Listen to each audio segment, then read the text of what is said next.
अस्सलाम वालेकुम, मैं मोहम्मद इमरान। तुसीं दे पे यूट्यूब चैनल इमरान टावरी।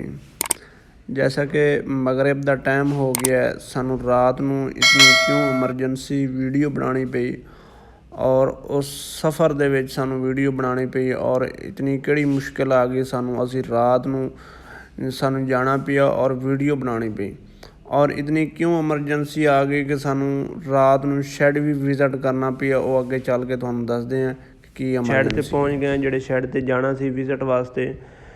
ਇਹ ਤੁਸੀਂ ਚੈੱਕ ਕਰੋ ਤਾਂ ਤਰਪਾਲਾਂ ਹੀ ਕੋਈ ਲੱਗੀਆਂ ਕਿਉਂਕਿ ਇਹਨਾਂ ਦਾ ਮਾਲ ਹੈ ਤਿਆਰ। ਇਹ ਸ਼ੈਡ ਦੀ ਲੋਕੇਸ਼ਨ ਹੈਗੀ, ਇਹ ਟੈਂਕੀਆਂ ਨੇ ਉਹਨਾਂ ਦੀਆਂ ਔਰ ਬਾਹਰ ਦਾ ਵਿਊ ਇਸ ਤਰੀਕੇ ਹੀ ਹੈ। ਬਾਹਰ ਦੀ ਕਿਉਂਕਿ ਇਹਦੀਆਂ ਚਾਰ ਦੀਵਾਰੀ ਵੀ ਕੋਈ ਨਹੀਂ, ਓਪਨ ਮਾਹੌਲ ਆ। और पीछे चेक करिए तो पीछे साढ़े कलोनी आ और दूसरी साइड ते चार दीवारी नहीं है, नाल पिंड ही आ। और इस तरीके अगे जाइए तो अगे जनरेटर रूम दे उत्तों पैनलों के उत्तों बरांडा तो पाया होया वा पर चार दीवारी नहीं है, इस तरीके ओपन ही पिया वा। ਇਹ ਇਹਨਾਂ ਦੇ ਜਨਰੇਟਰ रूम ने। ਹੁਣ ਅਸੀਂ आ गए शैड ਦੇ ਵਿੱਚ और शैड ਦੇ ਵਿੱਚ चेक करो तो माल तैयार आ। ਅਸੀਂ पखियां वाले पासों ही इंटर होए हैं और पखियां वाले पासों ही माल चेक करना सी क्योंकि सानू एक एमरजेंसी और ज़रूरी आना पिया जिहदी वजह तो सानू असी माल चेक करना सी। थोड़ा जिहा मसला आ रहा सी, इस वास्ते सानू एमरजेंसी निकलना पिया। माशाअल्लाह माल वेखिए तो वह भी 2600-2700 ग्राम का वा और इन्हां दी फीड का भी टाइम होया सी, फीड भी चलाउण वाली पई सी।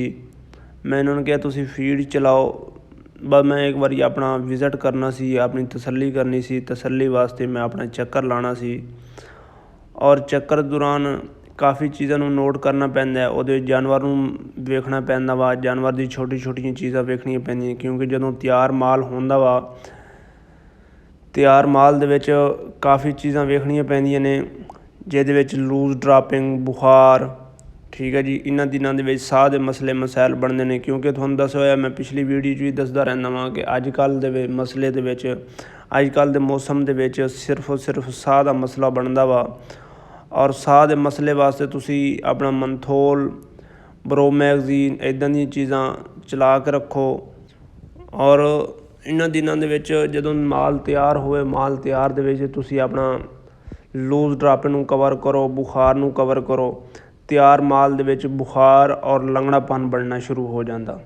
इस वास्ते मैं मुर्गी भी चुक के वेख रहा सी कि इहदी लूज ड्रापिंग और बुखार तो नहीं। बुखार तो हल्का हल्का है सी तो मुर्गी सी मैं उन्होंने कहा तुसीं इहनूं CP च रखो क्योंकि इदां दे जानवर तुसीं अगर चुक के तो बाहर CP च लै जाओगे, उत्थे उन्होंने थोड़ी जगह मिलेगी, खाण पीण आसानी नाल मिलेगा, उस मुर्गी का रंग रोगन होर रहेगा, वो बच जाएगी।